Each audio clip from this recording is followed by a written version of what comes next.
2, 1. Welcome, everybody. We got a brand new desk here in front of us. It's about right here. And welcome, John Moriarty, a.k.a. His Twitter is at Bitcoin Out Loud. And you got a couple other brands that you of course got to shill. But welcome. Thank you very much for having me. Yeah, I have a couple other. Just to mention them, I got a new gaming channel, which is going to be some Rocket League, but also I'll be hosting the JMO Cash games there. Yeah, that's right. And then also I do weird music stuff that nobody here is going to really care about. But if you search my name, that's actually much more likely to come up. You're doing music stuff right now? I guess I don't really know about that. Yeah, I do some like weird experimental music, and like I do like 3D printing this thing that fits over your keyboard. Like, believe me, I could chill it for like 2 hours and it would take up the whole show. I think I did see that one time. Yeah, it's like automatically plays chords or something. It makes it so that like all the fingerings are the same in every key. Gotcha. Which like, the fingerings. Yeah, you know. Duh. Duh, the fingerings. But we're not here about that. We're here because peer-to-peer cash is unaffected by music theory, by gaming. Peer-to-peer cash, unaffected. Peer-to-peer cash, unaffected. Indeed. And, of course, what I mean by this is, if you're on this channel, I'm sure you know that the Bitcoin Cash fork happened last Sunday, which is about 5 days ago. And it's kind of ironic that I say peer-to-peer cash unaffected because, like, BitPay, like, just re-enabled their stuff, like, yesterday. And so, peer-to-peer cash unaffected. And so, that was kind of, I mean, you know, like you want to pay for stuff using Bitcoin Cash, and then you can't because PayPal's down because of a fork, which, yeah. So anyways, but if I wanted to send Bitcoin to you, I could do that, but I just had to make sure I wasn't sending you BCHA. Yeah, well, it's an important distinction worth making, right? Like Bitcoin Cash did not shut down. The chain did not shut down, but tons of services did. And people who don't know the difference between those two things, between which we just made a distinction, like will assume that, oh yeah, Bitcoin Cash was unusable. Like no one was using it, obviously, which is not a good look, really. Yeah, right. Of course. And so, yeah, I mean, we can talk about a whole different stuff, whole different stuff here, but I want to talk about your JMO gaming channel first because your inaugural Bitcoin Cash Rocket League tournament I won. So that's true. That's important. And we got to congratulations to being the winner of the first and only ever first JMO Cash games. There will never be another first, and you won it. There will never be another first. That's true. And so I talked about it a little bit. It's through this website called playmo.gg, right? That's what it's called, playmo.gg. And that's right. And basically, it's where you can host like video game tournaments, and then using crypto, you buy a ticket into the tournament, and then if you win, well, you get paid out in crypto. So it's very cool. That's right. And also worth pointing out is that you can also receive tickets. So in most places, actually paying to play a game of skill isn't considered gambling. But if you're in like one of the 2 states that is, if you receive a ticket code for free, this is not legal advice. This is my very basic understanding. Then that should be okay. Probably, maybe, again, not legal advice. But that is a nice thing, generally speaking, as a feature, is that if you don't have to expect people to buy into your tournaments. Instead, you can kind of buy the tickets ahead of time and give them out to friends or free on Twitter, however. And that's probably how I'm going to do the JMO Cash games via Reddit. So yeah, how you're going to do it is the ticket. So if somebody says, I want in, you just give them a ticket? Pretty much. I mean, I think I've got the post drafted, but it's just going to be, if your account is like older than a month, all right, fine, I'll send you a ticket code. If someone like makes 10 fake accounts and gets 10 ticket codes, they can't play the game 10 times at once. And so like, as long as we don't actually sell out of tickets, then they haven't heard us at all. And if that does happen, okay, we'll worry about that next time. We'll be more strict, or I'll be more strict about, who I let in. But for now, it's like, it's going to be pretty open, as long as you pass some very basic, you're probably not, a sock puppet. Then like, sure, here's your ticket code. Come play some Rocket League. If you don't show up, maybe we'll ban you next time. I don't know. Sure. And obviously it's a small website right now. But like, yeah, as far as like other, I mean, I guess you kind of got to look at the competition to this, right? I don't know if you're not actually like involved in Playmo GG, correct? That's right. So I'm not, So I'm doing some work for them, and like the video that I recently made was sponsored by Playmo.gg. So shout out to them for sponsoring the video. That's much appreciated. But right, I'm not part of the organization putting Playmo.gg together. Cool. And sorry, what was the first half of that then? Like what? So yeah, I guess what is like the competition like website wise for this? Like, Oh right, and that's kind of a funny thing. People have pointed out, so it's like some website that I've never heard of, because I'm involved and interested in this because it's cryptocurrency. And while I generally kind of like the idea, like I've said in my video, of like maybe playing with higher stakes every once in a while, that's kind of fun. It also could again, I mentioned in the video, but I like the idea of maybe a market sort of being established for high level players. I like all these ideas, but I'd never even been exposed to the concept of like setting up a separate website for, well, not gambling because you're competing, but competing with paid entry as a third party provider for that sort of thing. So I'm actually totally ignorant to the competition Playmo has, which I probably shouldn't be, but full disclosure, I am. Yeah, I mean it's crypto, right? So like, of course, people that usually like can't connect a bank account or debit card to stuff like this, well, they can now. And so what they actually do, as well as like sports events, so you could like you have to set it up, right? You have to basically set your own odds, I believe, and then you could do like price predictions. I believe there's something about the Bitcoin Cash fork in here that you could bet on that. So it's a cool site. It's built out pretty well. I mean, I've seen beta right now and pretty small, but I hope something like this could grow. I mean, it supports Bitcoin Cash, BTC, Litecoin, and Dogecoin apparently.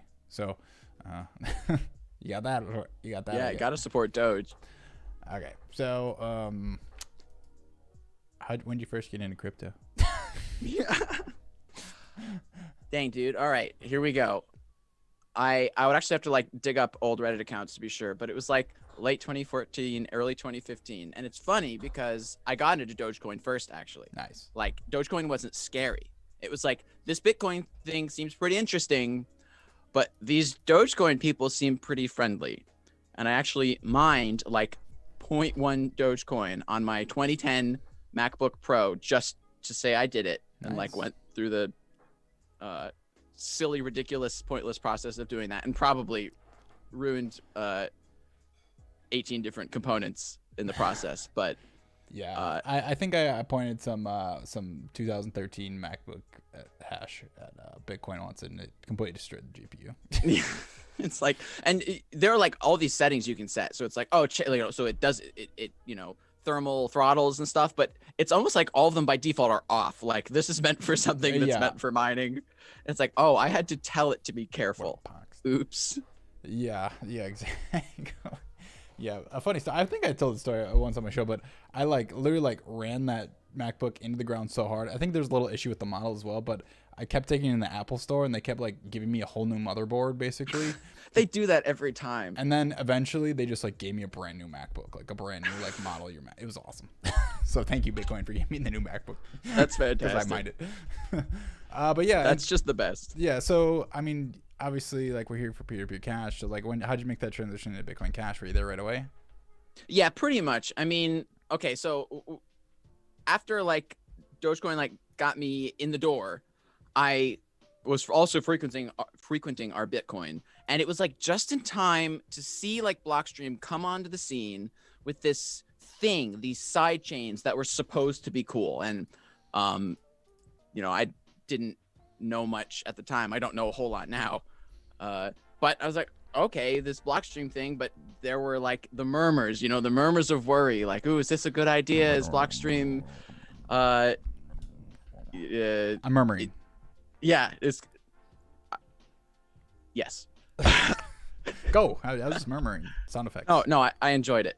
I just had to tell you how much I enjoyed it. And also collect my thoughts because I lost my train of thought. Blockstream. Right. Of maybe this isn't such a great idea. They seem to be employing people working on and it's amazing how much of a blur it becomes. But it was basically the early parts of that, and so I saw BTC become a thing. I wasn't there super early, but there was an other sub, and I was like, oh, right, these are the people that are talking about the things that it seems like are being and I didn't realize, what level the censorship was at that point. But these are the people making the arguments that seem reasonable to me.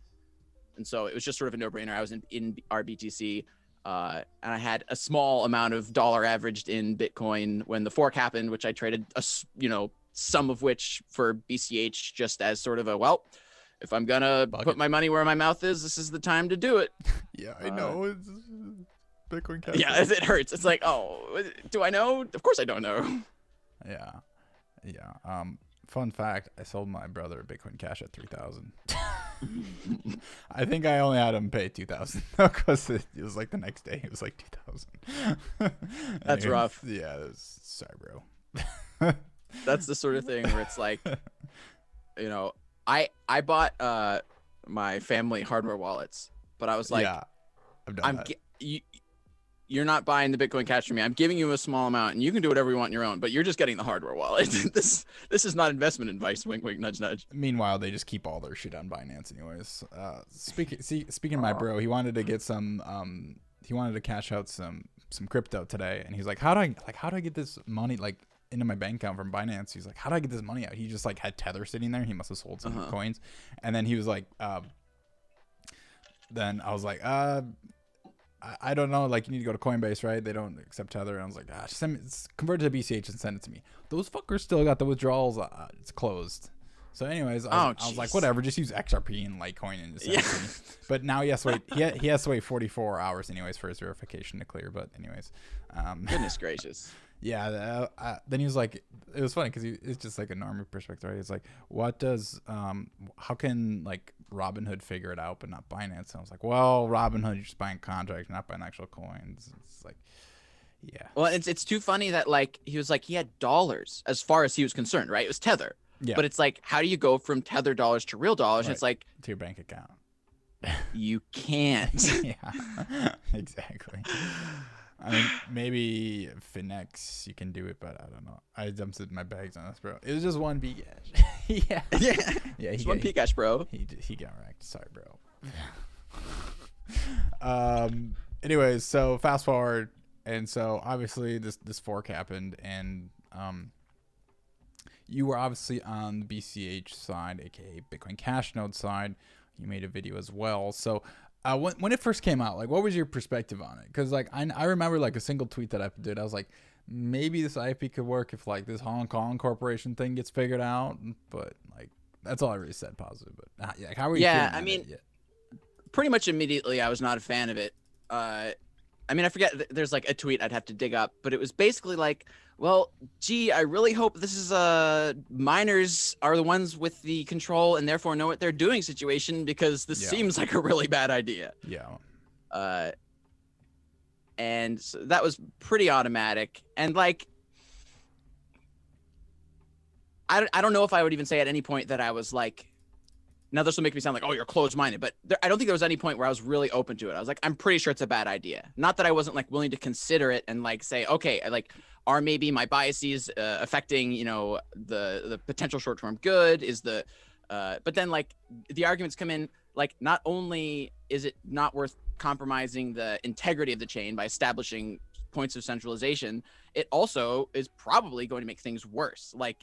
It's always framed, at least as is my impression historically, we just need these executive powers for the short term so that we can make things better, and then we'll be back to normal again. And then it never happens. Yeah. And it just seems there's the slippery slope fallacy, and then there are actual slippery slopes. And it's deciding that 8% of them, it's almost if it were 8% coming out of nowhere, it would almost be better. It would almost be better if we just approached it sooner, because at least then you're not saying, oh, who gets what? Miners get this much, and then devs get this much, or infrastructure gets this much. It's just the arbitrary nature of it is what makes it a slippery slope. Yeah. And there's no one who's going to say, I found the perfect percentage. There's only going to be who needs what, and who can convince who can convince whom that they need more. Mm-hmm. Yeah, I will agree with you there. And so, yeah, I mean, the fork comes and it goes, and there was no tricks up anybody's sleeves, and it was like the aftermath, right? Like obviously, like we had everything out there. We both made videos about it actually, and the aftermath now. It's like we already talked about BitPay and like you replaying your coins. It's like literally like I was gonna put a video out about how to split your coins, how to like redeem your ABC, but like I need like a faucet, right? I need like a split coin faucet to like direct people to. Like you can't just be like, go message this guy on Telegram, like rest in peace that guy, right? So even after the one live stream, like the one guy was inundated already with requests, which is like, oh right, that's exactly what would happen. I know. Oops. So then like I was like, well, just send it to CoinEx, and so Hayden actually did a video about sending coins to CoinEx to split, and I mean I literally said like I would do that, but I don't like feel comfortable like doing that because you know it's a central authority. And anyways, like so I try to walk somebody through doing the CoinEx thing today from the Electron Cash from coins that weren't split, and he tried to send it and the shit didn't replay on ABC. Like it just sent his BCH and not his ABC. I'm like what the hell is going on? So like I don't know, it just seems I wonder if someone's like maybe someone's spamming dust. Did he like receive dust he didn't know about and send it with it? And of course apparently it's weird. Apparently it's kind of like my impression was that more things got replayed than not, but there were times after the SV split where I was like, I'm pretty sure I've moved this, or I'm pretty sure like splitting didn't happen when I thought it would. Yeah. When I wasn't paying attention, but when I was pretty sure it should have. So maybe things are just weird. Right. Yeah. So like I don't really like. It's hard to wrap my head around this. Like there should have just been like replay protection in the get-go. Like that's what Bitcoin Cash literally did in the beginning. Like when it was the first thing, August 2017, they put in replay protection. So if you send BCC, it's not gonna. You could argue, okay, if they really want to say we're the real Bitcoin Cash, then the move is to not implement replay protection. But what that does is now that it's so obviously a one-sided, I mean blatantly one-sided, that then makes them look like they didn't know what they were doing. How could you not know that this was going to be, how could you so brazenly flags waving, you know, approach what was so clearly going to be a failure and still have this, you know, we don't need to implement replay protection attitude. And that's where I think when you start realizing you're going to be the significant minority, it's probably best, you know, not just you're not just doing them a favor, like it's probably best for everybody to implement replay protection. But you know, fundamentally I can't fault them for it, but I do think that it would have been probably the reasonable decision. Right. I mean, like fundamentally, like not doing it because you're the real Bitcoin Cash, well, you have to have like something up your sleeve that like is going to make you the real Bitcoin Cash. Like all the futures, all the signaling said ABC was going to be the minority chain, and then they still didn't implement replay protection because I mean, I thought they were going to like pull something else and like have something last minute, like, oh, we're the real Bitcoin Cash, and they never did. And they're obviously the minority now. And the reason like I think a minority should do it, like say you have one Bitcoin Cash pre-split, and I send you Bitcoin Cash to pay for something, $250, and then I like totally don't think about it, and I send you ABC as well. That's like an extra $20 you get, and well, then you might not even know. Can I show you how I think this should actually work? You might not even have the ABC then. Like you might not even know you have it, and all of a sudden like that coin is gone. Like that's why. Like you're not gonna you're not gonna send ABC. I'm not gonna send you $250 worth of ABC and not know I sent BCH. Like that's just the price differences. But yeah, to show me what you were gonna say. Yeah. So I mean, what I would love to see is the infrastructure built out so that people don't have to pay attention to forks. And the way I would see that happening is not actually by having one implement replay protection by default, but having it so that goods are constantly priced automatically because we have computers in the cost of whatever coins the person has in their wallet. Sure. And then detecting, oh, did they send, like, are you sending on both chains? And your wallet can say, yes, I am. And then it can say, okay. Or you can say as a merchant, I don't want to accept any of the ABC coin. And then someone who's shopping will say, I have $300 worth of coin in my pocket, but only 250 of the chain that this establishment is currently accepting. And they'll be like, all right, that's how much money I have here.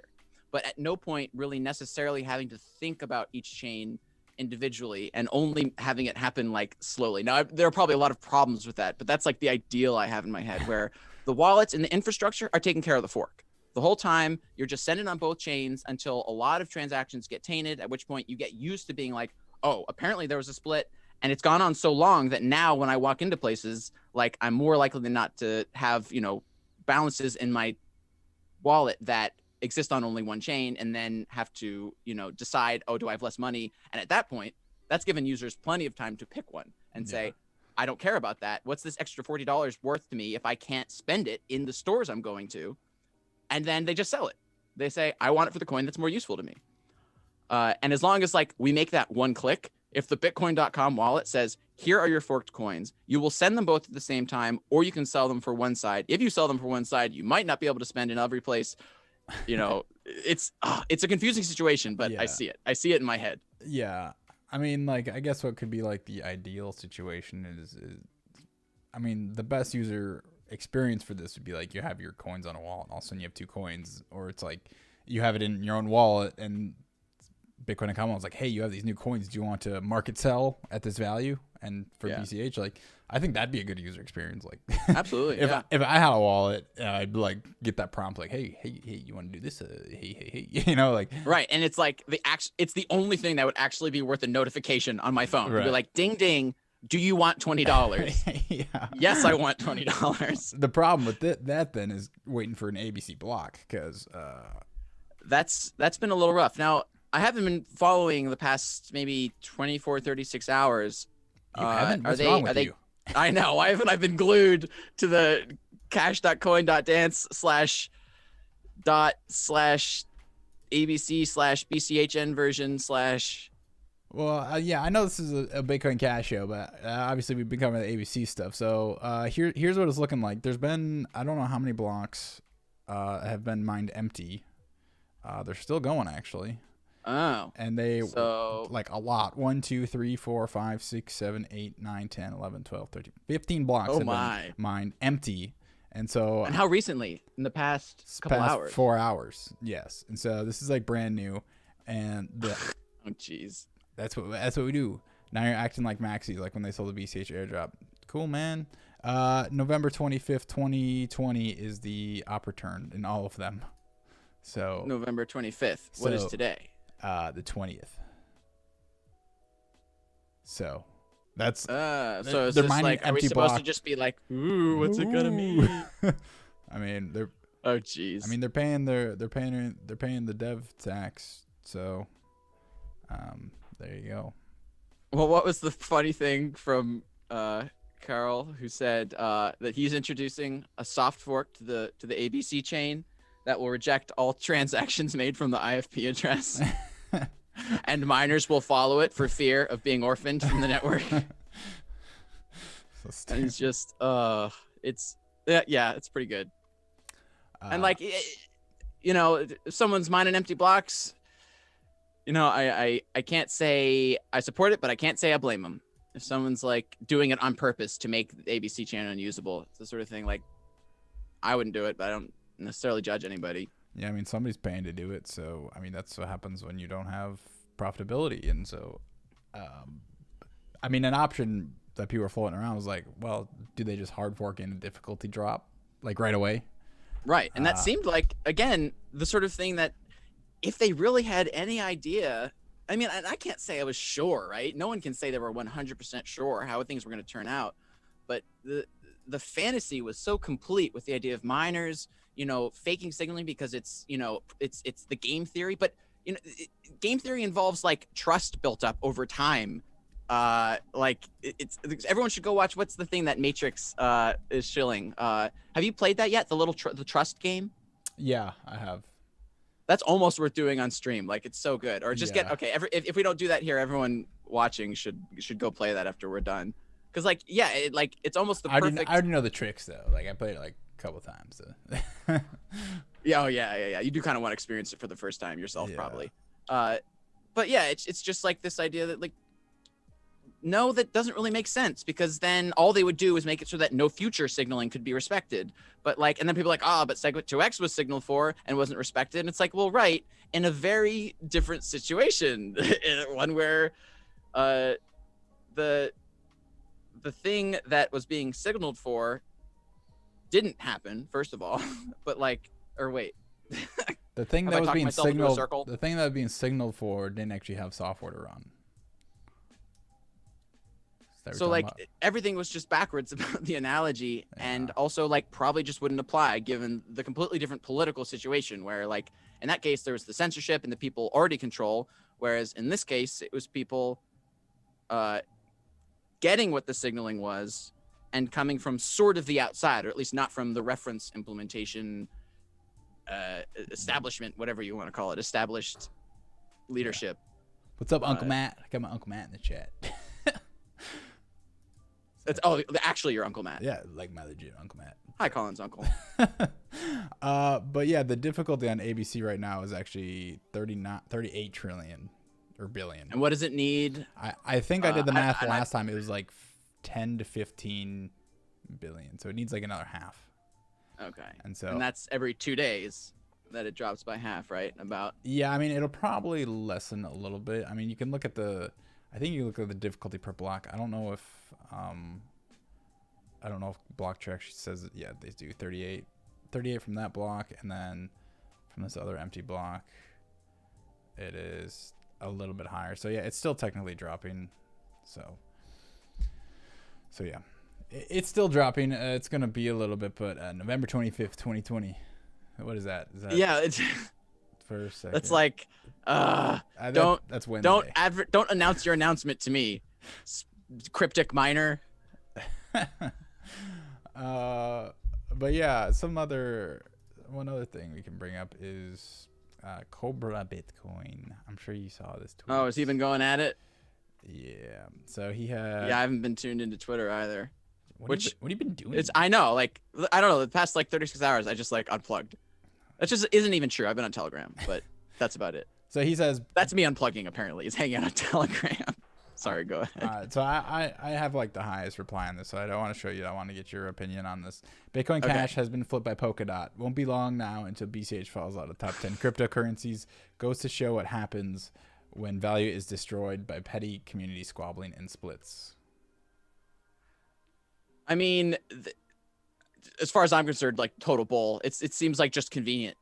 I mean, like the petty squabbling may be like part of the cause of the lower price. Have I frozen for you? No. Okay. Oh, there I am. But like the prediction, like, oh, it's like on its way out. Like, no, like we're arguably in the best position of all the coins to actually do the thing cryptocurrency was made to do. Ding, ding, ding. And Bitcoin Cash so, is dead. Bring out your dead. Oh, sorry, it's dead. Oops. Dead coin walking. Yeah. Dead coin spedning. But yeah, I mean, it just seems like things get messed up, and in the long term, the best project will win out. Like, as long as you define the best project as the one that puts the work in, you know, it's not just like, oh, we're the best, so we'll win by default. Like, no, it's going to be a whole lot of work, and we have to work, you know, focus on adoption and getting more developers and building cool things and getting more cool things built and creating an atmosphere that's conducive to all that. Like, sure, like the petty community squabbling that has been happening is like, I'm sure it's like not been helpful, but the idea that like, oh yeah, we're going to fall out of the top 10 because of all this, I am not particularly worried about that. Okay, that's fair. So, I mean, I saw this petty community squabbling, and I kind of, you know, I was like, imagine thinking a dev team wanting to introduce a minor tax into Coinbase is petty. So that's how I read it at first. Like, oh, you guys are doing these petty arguments. Yeah. Like, yeah. actually, it's not like what the subject is, like, isn't petty. Like, it's pretty serious. Right. Well, I think that might be the exact word used by, I forget, was the guy who wrote for CoinSpice, who called it like some over petty, just, you know, people getting all riled up over petty disputes or something. It's like, no, it's not petty. It's important. If you think it's petty to you. And if it's not petty to other people, it's not petty. And this was pretty important, I think. Yeah. And so I think that's a reasonable sort of thing to focus on. Like, man, it's not only are there disagreements and all these, you know, squabbling. There is squabbling, most certainly, but it is arguably not petty, or at least at the fun. Maybe the squabbling that happens is petty, but the fundamental issue is not. Yeah. And so, I mean, Jacob responded, the issue itself isn't petty. IFP is a serious proposal with serious arguments both ways. The conduct of the actual debate was incredibly petty. So, okay, I guess there it is. Yeah. So yeah, I mean, I agree. I agree with that. So, Well, and the thing is, like, there was some. I will tell you two statements that are both true. There was some petty squabbling from both sides, and there was the petty squabbling was, I still think, even given that, extremely one-sided.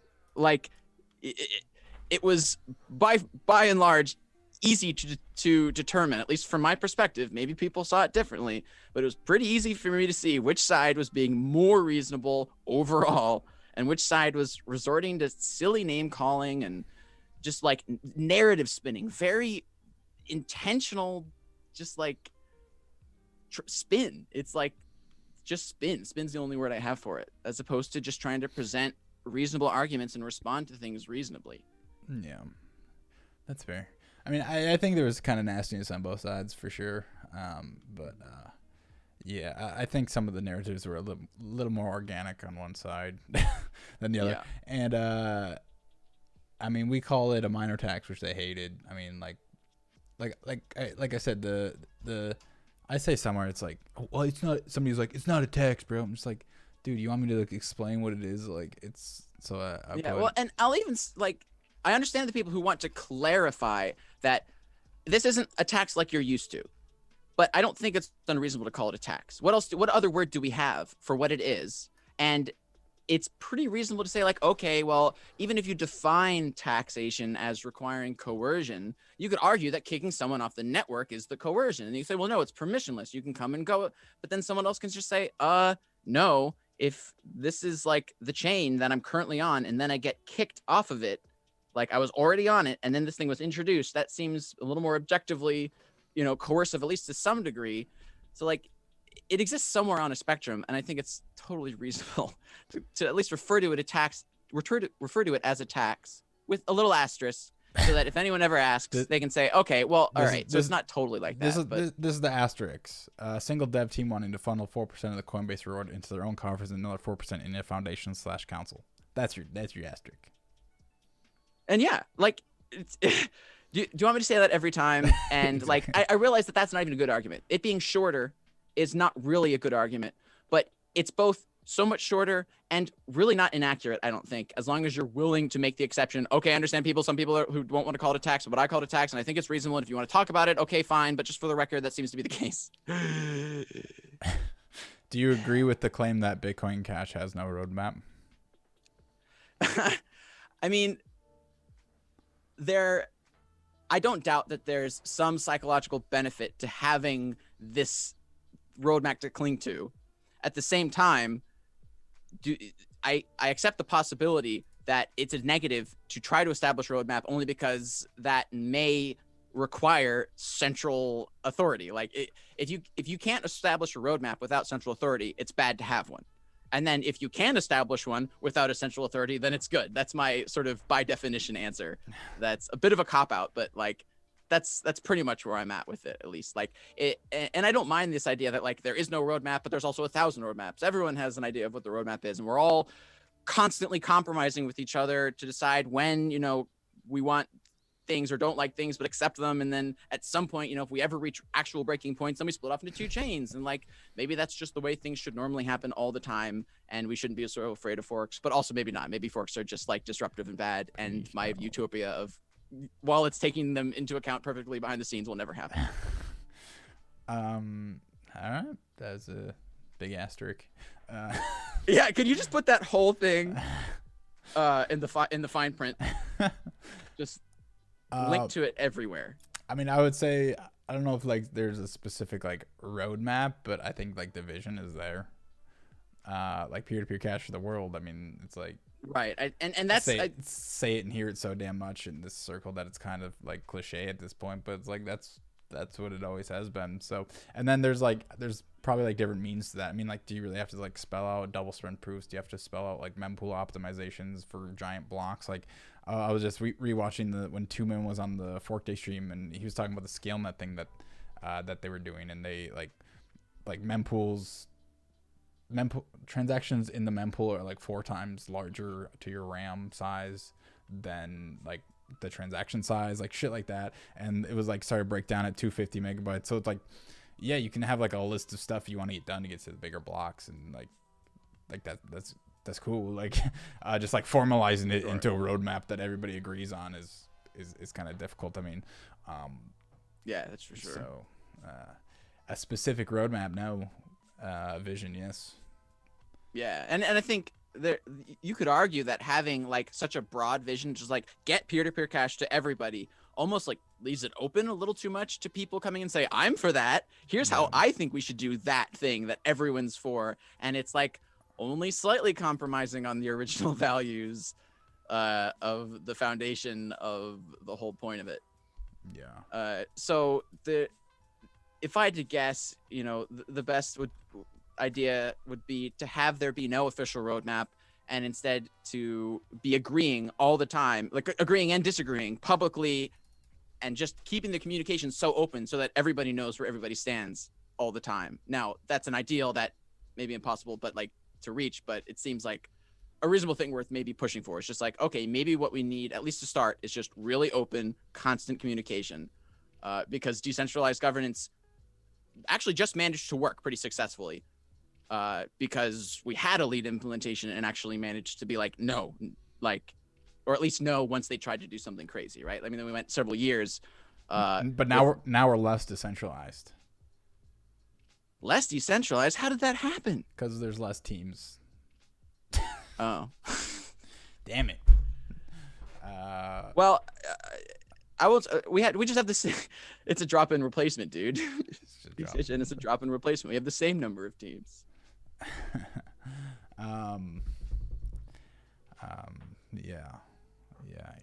Yeah. But you know, I so much cool stuff is happening. Like getting the protocol specification being done by, you know, the folks at Software Verde, and also other people helping like put that together. That's going to be like so huge for getting devs involved. If a dev wants to know like, how does something work, I need to implement it myself, there will just be a resource. Like that's huge as far as establishing yourself as a, you know, at least remotely professional software project, that open source software project that wants to attract devs. It's like people got to be able to figure out what's going on without having some like dickwad tell them that the code is the spec. Go look at the C+ code and turn that into Ruby or Python, like if you really want to. It's like, oh no, but like Bitcoin Cash is like taking care of those things. Like stuff's happening, and I think even dev centralization, like we're set up for a, you know, an explosion of that. Now maybe, you know, Tether will go boom and everyone will crash for another 10 years, but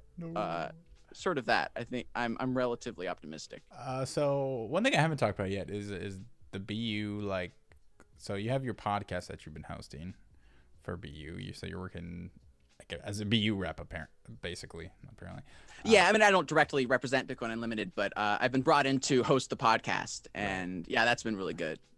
Talking to some real interesting people that, you know, were only names, like hadn't ever needed to interact with because I'm not really involved in the dev side of things, but it was great. And it's been great to kind of pick their brains about various stuff. You know, Jonathan Tumum about scaling in general, and the work he's been doing very recently.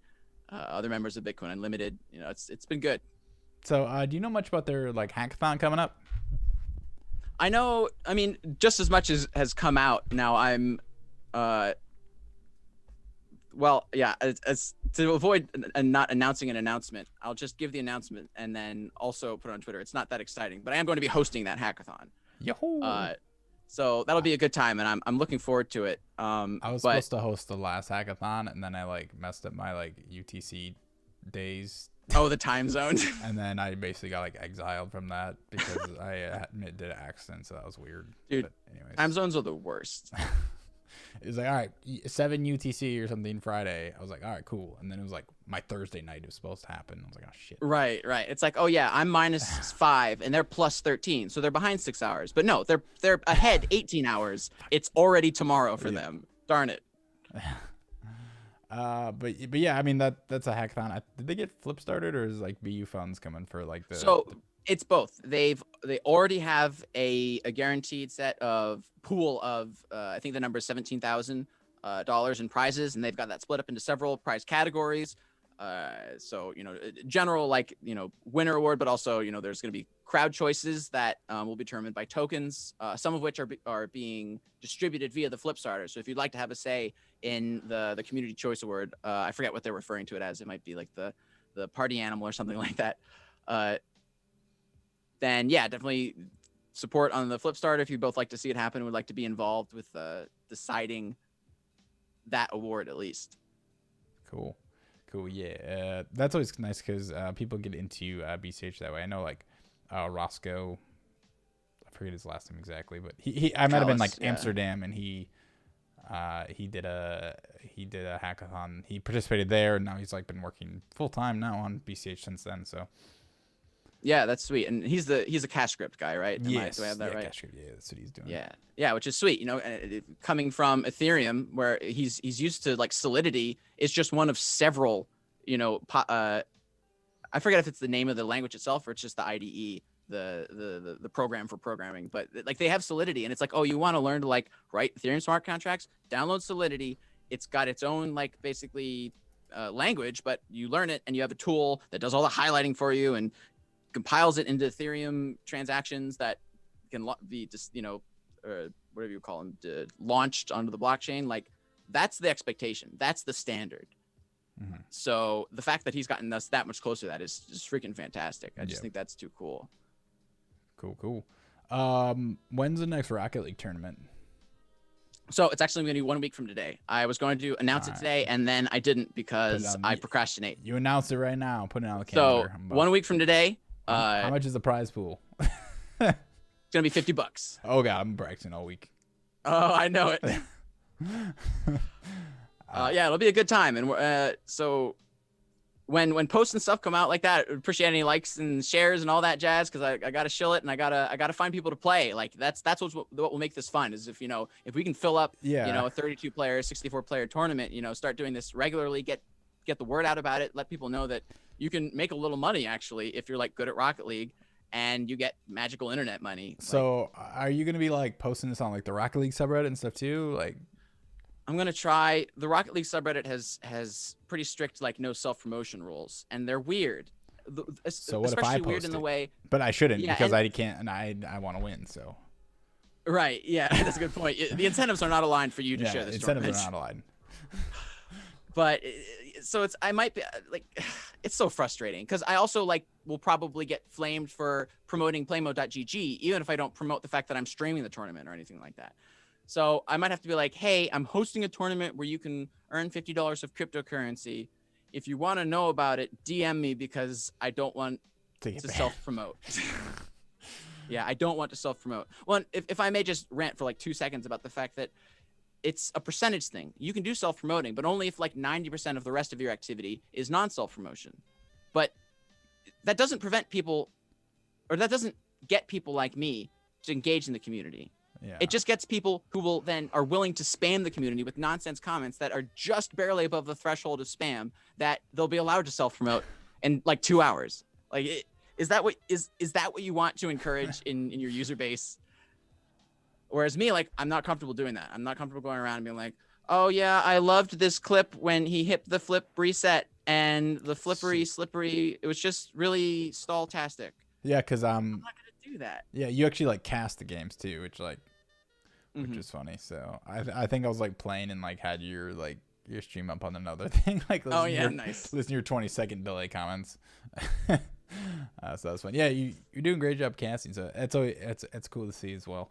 So thanks. Yeah, I'm looking forward to getting that going, and like I said, getting players. So if anyone here knows anyone who plays Rocket League, say, like, this is the time to do it, because even if you're, like, moderately, like, high level at the game, you might be able to beat Colin over there. So there's $50 on the table. Sorry, Colin. There's actually nothing on the table right now. See? Yeah. Oh, snap. Yeah, we didn't have time. We couldn't find anything with a transparent background. I'm gonna find some. So what, like, besides Playmo.gg, what's some other stuff you are excited for coming up in Bitcoin Cash? Get some positive. Let's go. Well, I'm really looking forward to UI improvements in Electron Cash, which is something that I've been looking into, and it's something that the discussions are ongoing, and it's not an easy thing. How much do you yes, how much do you change, and how much do you invest in changing? Because you do it the crazy way. It's super expensive, and we have a budget, obviously. But what can we do? What are the biggest wins for the smallest amount of dev time required and design time required? And I think those though will be nice, because when the moment someone wants to do something on something more than send transactions with Bitcoin Cash, chances are the answer is go download Electron Cash, right? I want to pledge to a flip starter. All right, go get Electron Cash. So do you think you think the UI needs to be better for normies? Because I hear the perspective that Electron Cash doesn't need to simplify, because they can just use a different wallet if they're just doing simple stuff. Because it's the way in the only way currently that you interact with these things, I especially think it does need to be more friendly to new users. And everybody's going to have to compromise on lots of things throughout the way, and maybe not many changes will even be made, but that's definitely something I'm looking forward to sort of being involved in, and at least making sure it does happen to some degree. There, like I said, I think there's some things that are big wins, and I won't go into any of them because they won't even happen, and I'm like, the thing you said was going to happen never happened. But just small things that we can do to make it so that new users, when they open the thing up, are like, or aren't like, what do I do? So it's like, as long as I know, some X way of interacting with it, chances are I'm going to be able to find what I'm looking for. Because right now it's a bit of a mess, and I don't think anyone would deny that. Just watch all my Electron Cash tutorial videos and you'll know everything. That's true. You do have a set of tutorials. So, and I've linked people to those several times, and every time I'm like, thank God these exist, but damn, we shouldn't need it. Yeah. Yeah, that's true. Cash Fusion is awesome. So I would love, and this is something that I'm not involved with, but the plan is to make it so that coin choice will be automated, so that you prefer fused coins. That's not currently the case. I think that's going to be huge. Just making Cash Fusion that much easier to use is going to be huge. There's the whole, now this is kind of flying under the radar, I think, at the moment, but BU is working on Storm plus Bobtail, basically, as a thing to seriously consider implementing. Now, Storm is like the extension of weak blocks from Peter Risen, and it's the thing where you use the almost proof of works to basically establish smaller sub blocks and agree on what they're going to contain, so that you can basically sync mempools before you hit the next the next real block. And then, in addition to being able to take advantage of all the earlier proofs of work, you also have your mempool synced. And my impression anyway, I'm not expert on it, but if my memory is correct, the actual incentive to respect the weak blocks is the orphan risk. If you yes, a real proof of work will override a near proof of work with weak blocks, but when you do that, you're basically breaking the expectation everyone has, and you'll need to send them all the transactions and stuff that they're missing, or did include and didn't include. So that actually provides some incentive to respect the weak blocks, and maybe enough. I forget if there was much else that came into it, and then Bobtail is the thing where they tend to work together really well, or they seem to work together really well. But Bobtail is the one where using multiple proof of work samples, you determine whether a block has been found, as opposed to just waiting for one that meets the standard. It's I forget exactly how it worked. It may have been even if you get one above the target, it's no, we have to see 2 other samples first before the block is found to determine where we're at. And I probably explained it terribly. My apologies to the guy who did Bobtail, but it's a really neat thing. And what it does is reduces block time variance. So it actually squeezes things in towards 10 minutes. My understanding is it's still a Poisson distribution, or whatever the French word is. Poisson. But maybe just squished or something. Poison distribution. Yeah, definitely. Yeah. Don't eat it. No, that's what it's called. Poison. It might be pronounced differently. Is it? Wait, are you serious? Yeah, that's how it's spelled. Is poison. Oh yeah, I think it might be French. So, but yeah, don't eat it. It's bad. Where was I going with that? All right, but yeah, they like both require these proof of work samples that otherwise are going to waste. This is Bitcoin Cash getting bigger as the scaling technologies get better. Actually, this is. Oh no, we're this is not it. as rich. The This money is smaller. This is Bitcoin Cash in real time. Yeah. Q. What's his name? Lojak, Brojak, Wojak. Yeah. Yeah. So that stuff seems really cool, and like as a geek about the technology, I'm particularly excited about that. I don't know if it'll get implemented. I hope it doesn't, cause a whole bunch of noise when people are like, hey, can we use this? And then some other people are like, no, it's a terrible idea, and then we split over it. Blah blah blah. Maybe that'll happen. Maybe it won't. I'm not really worried about it. But just to answer your question, that seems pretty cool. Seems pretty neat. And so, how do we so this is a question I like to ask people, like, how do we like make Bitcoin Cash like actually popular? Like all these like dev things are cool. Like, is it just like better marketing? Like how do we get it in the hands of people? Like marketing. I mean, like the video that Roger posted today, it's like really punchy, words in sync with the music, and just kind of, it has a pretty good like, ooh, this is pretty epic and hip vibe, and even it, I don't think was perfect, but like, I think that's what we need. We need to make it so that it's cool. Let's watch it. And like, am I the person to do that? Maybe not. But I do think it's like absolutely required that we make it so that transacting without a third party is like totally righteous. I do commercials.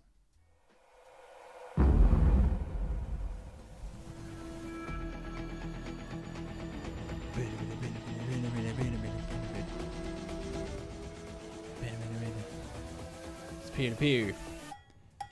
Ding ding, it's electronic cash. Whoa. Boom, boom. Boom.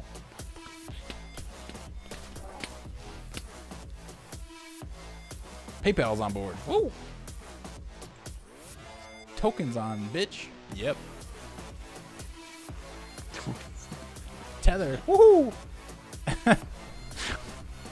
PayPal and Tether on it. It's like, oh fuck. Yeah, it's just like, we have that. It gets better. Fungible and decentralized.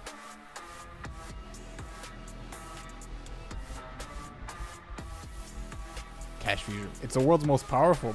Okay, coin mixing. Yeah, it's like CoinJoin. Oh, it's 20 times faster. Did you know that?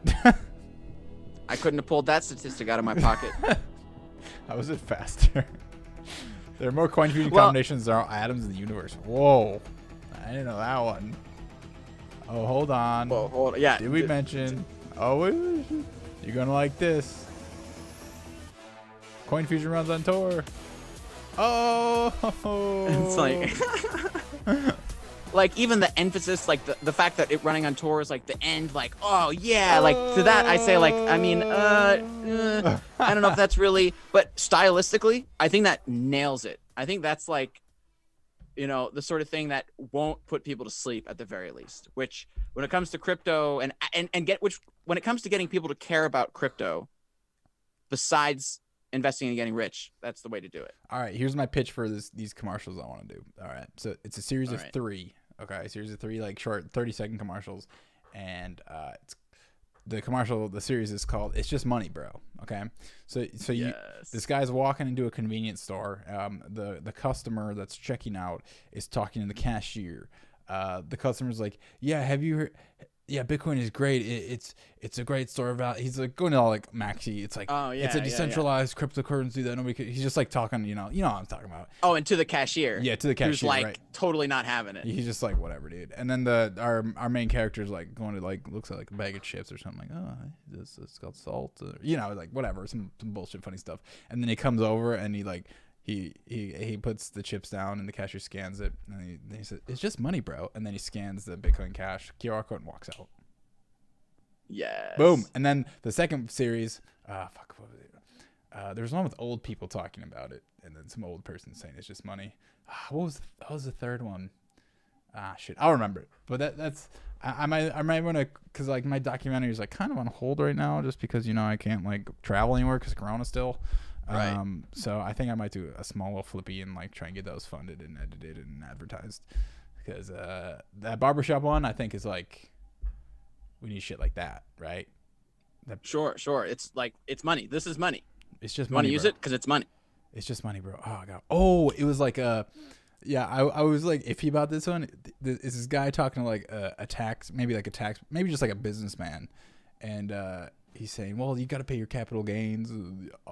I don't know if it was capital gains specifically, but it was just like a business, like Silicon Valley business, bro, talking about Bitcoin, and it's just money, bro. So, yeah. Because like, is that like a cool thing? Like, it's just money, or is that like not like?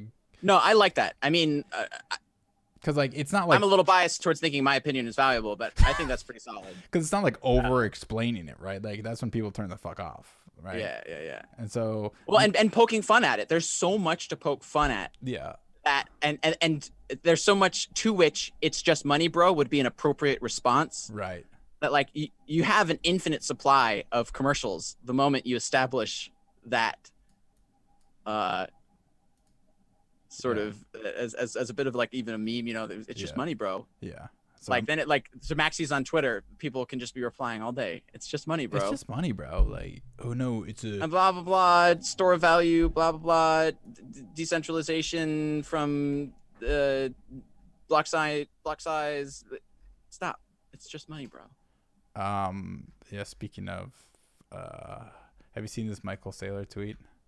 He says, "This is why Bitcoin should neither be a currency nor a payment network. The principles of humility and harmony dictate that we should allow technology partners to provide for payments and defer to governments on matters of currency.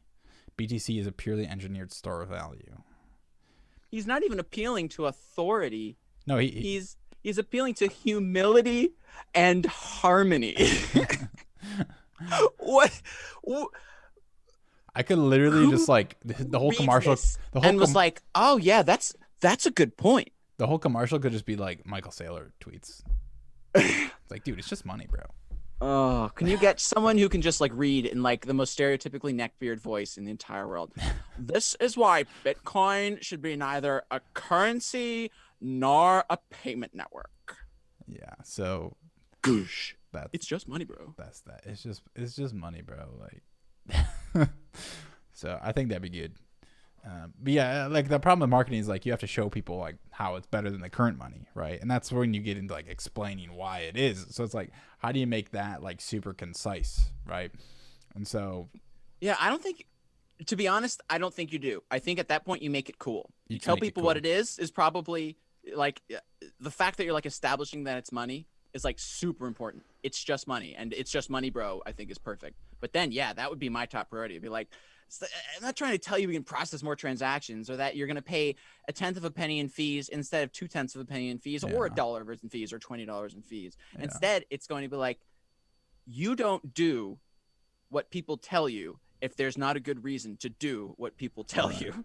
So that's why you use Bitcoin Cash, you know? So for the grandma commercial, I was actually thinking, some grandma's like pimped out in like gold chains and stuff, and then she's like, "It's just money, bro." It's funny to see grandmas like that. Yeah. It's funny to see grandmas do that. So grandmas are always comical when they're doing funny stuff. So, anything else you want to add that's very insightful? And then we're gonna switch to Twitch and play Rocket League and keep chatting about bullshit. I am fresh out of insight. Go listen to the Bitcoin Unlimited podcast. Go check out my channel, Bitcoin Out Loud. I've got stuff in the works there. Go check out JMO Gaming if you're into that side of things, or if you just want to be involved because it's crypto, because that's a good reason too. You should get into watching Rocket League because it's fun to watch. I'm telling you, in like 20 years, ESPN's gonna be streaming Rocket League, and it's gonna be Rocket great. League's still gonna be around 20 years, huh? Definitely. I give it 10. I think Fortnite will bit the dust. I think COD 73 will be coming out, and everyone will be nuts about it. That's gonna be my favorite one. There in the corner, hunkered down as a legitimate esport, will be Rocket League. Cool. That's my insight. How's that? That's your insight, is Rocket League's the future. Yeah. That's a great insight on this crypto show. All right. Well, we'll keep it there with playmode.gg. How about that? Playmode.gg. Yeah, Rocket League. All right. Thank you so much, John. I'm gonna be wrapping up the show on YouTube, but again, both of us are heading over to Twitch to rock on some Rocket League. So when BCH in Rocket League, Oscar, you want to join us in Rocket League on the twitch.tv/Colin instead? And yeah, we'll keep on talking there. So come join us over there. Thanks for watching. Okay.